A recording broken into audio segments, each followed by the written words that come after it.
เนาะที่ได้มาร่วมงานของเดลามิวสิกโซนยูทีบิ๊กเฟสแอนด์นาสาขานาเซทองถือว่าเป็นเพื่อนนักอินของตอนนั้นที่ได้มาอยู่ที่นี่เราก็รู้สึกดีใจหลายเพราะว่าหลายๆคนตั้งใจที่จะออกมามวลแท้ๆเนาะซึ่งวันนี้เราก็ได้เป็นส่วนหนึ่งของการสร้างความมั่นสื่อกับทุกๆคนตอนนี้มีอีกเพลงต่อไปซึ่งเป็นเพลงของตอนกระโดดแล้ว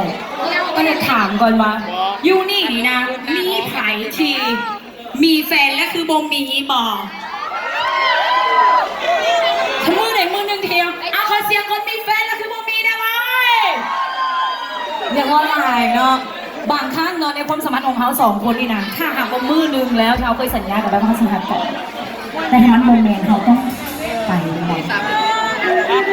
ลองฟังเพลงนี้เลยกับเพลงนี้ขอโทษทีเดียว